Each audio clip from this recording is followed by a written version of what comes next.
Vos écouteurs font quelque chose qui ressemble à de la magie pure. Ils ne se contentent pas de masquer le bruit extérieur, ils font disparaître le bruit complètement. Pensez à ceci. Vous êtes dans un avion, le moteur vrambit fort, mais vous mettez vos écouteurs et soudain, ce bourdonnement disparaît comme s'il n'avait jamais existé. Ou vous êtes dans un avion bondé de monde en train de parler, mais vous mettez vos écouteurs et le murmure des voix s'évanouit, vous laissant dans un coin de paix. Ce n'est pas que les écouteurs soient des murs épais qui arrêtent le son, non, la vérité est bien plus surprenante et bien plus ingénieuse. Ce que font vos écouteurs est ce que nous appelons la réduction de bruit. Et pour comprendre comment cela fonctionne, nous devons d'abord comprendre ce qu'est le son. Le son, amis explorateurs, n'est rien d'autre qu'une onde. Imaginez que vous jetez une pierre dans un étang d'eau calme. Vous verrez des cercles, des ondes qui se propagent là où la pierre est tombée. Ces ondes ont des parties qui montent, comme de petites montagnes, et des parties qui descendent, comme de petites vallées. Le son est pareil, mais dans l'air. Quand quelque chose fait du bruit, comme un moteur ou une personne qui parle, cela crée ces ondes dans l'air.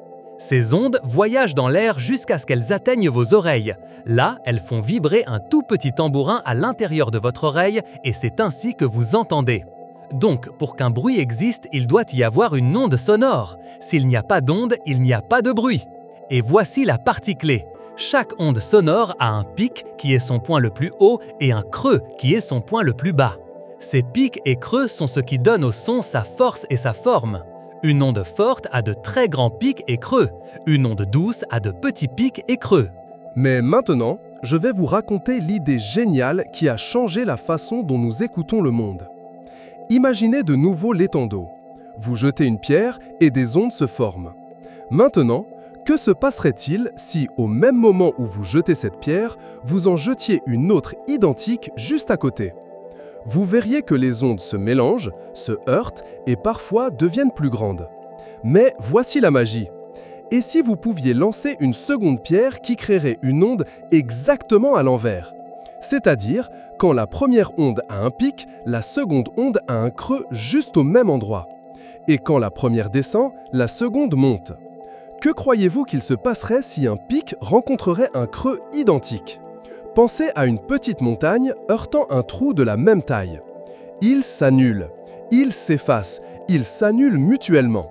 La petite montagne remplit le trou et le trou avale la petite montagne, laissant l'eau complètement plate. C'est exactement ce que font vos écouteurs avec le son. C'est la magie anti-bruit. Ils ne bloquent pas le bruit, ils l'effacent avec une onde sonore qui est exactement l'inverse. C'est une idée qui semble très simple, mais qui est très difficile à réaliser en pratique. Et c'est une idée puissante. Cela signifie que, si vous avez n'importe quel bruit, vous pouvez créer un anti-bruit qui le fera disparaître. Bien, vous avez compris l'idée. Maintenant, comment vos écouteurs parviennent-ils à réaliser cela de manière si sophistiquée en temps réel ? Vos écouteurs à suppression de bruit ne sont pas seulement des haut-parleurs, ce sont des dispositifs intelligents avec leurs propres oreilles et un cerveau. Premièrement, ils ont des minuscules microphones comme des minuscules oreilles situées à l'extérieur. Ces oreilles sont attentives à tout le bruit qui vous entoure. Ces microphones écoutent le bourdonnement de l'avion, le murmure des gens, le bruit de la circulation. Ils captent toutes ces ondes sonores. Une fois que le microphone capte le bruit, cette information voyage vers une sorte de cerveau minuscule à l'intérieur de l'écouteur. C'est un petit ordinateur, une puce très spéciale. Le travail de cet ordinateur est ultra rapide. Il prend l'onde de bruit qu'il vient d'entendre et, en quelques fractions de secondes, calcule comment serait l'onde exactement opposée. Pensez-y comme une machine qui peut voir une montagne et dessiner instantanément une vallée identique pour l'annuler. Une fois que le cerveau a calculé cette onde anti-bruit, il l'envoie aux petits haut-parleurs que vous avez à l'intérieur des écouteurs. Ces haut-parleurs ne se contentent pas de diffuser votre musique. Ils produisent également cette onde anti-bruit spéciale que le cerveau vient de calculer. Ainsi, l'onde de bruit venant de l'extérieur et l'onde anti-bruit sortant de vos écouteurs se rencontrent juste dans l'espace entre l'écouteur et votre oreille. Et à ce moment précis, paf! Elles se heurtent et s'annulent mutuellement comme les deux ondes dans l'étang dont je vous ai parlé. Le pic du bruit rencontre la vallée de l'antibruit et la vallée du bruit rencontre le pic de l'antibruit. Le résultat est étonnant. Là où il y avait du bruit, il y a maintenant du silence. Ou un silence beaucoup plus profond pour que vous puissiez profiter de votre musique ou de la tranquillité. Mais ce n'est pas aussi facile que cela en a l'air. Il y a un très grand défi pour ces écouteurs. Le son voyage incroyablement vite. Pour que la suppression fonctionne, l'écouteur doit écouter le bruit, calculer l'onde opposée et la produire presque instantanément. Tout petit délai, aussi minime soit-il, signifierait que l'onde d'antibruit n'arrive pas au moment exact pour annuler l'onde de bruit originale. Ce serait comme si la petite montagne et le creux ne se rencontraient pas parfaitement, et au lieu de s'effacer, ils deviendraient simplement un peu plus petits ou même se désorganiseraient. C'est pourquoi le cerveau de vos écouteurs doit être un ordinateur ultra rapide et très précis. C'est une course contre la montre. De plus, tous les bruits ne sont pas égaux. Certains bruits sont constants et prévisibles, comme le bourdonnement d'un moteur d'avion ou celui d'un climatiseur. Ces bruits sont plus faciles à annuler car leur forme d'onde est répétitive.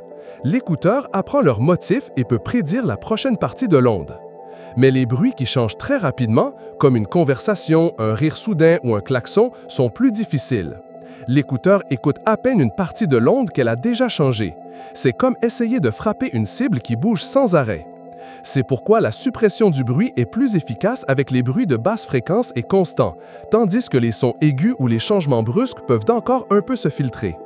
Les écouteurs de dernière génération sont si avancés qu'ils peuvent même s'adapter à différents types de bruits et ajuster leur annulation en temps réel.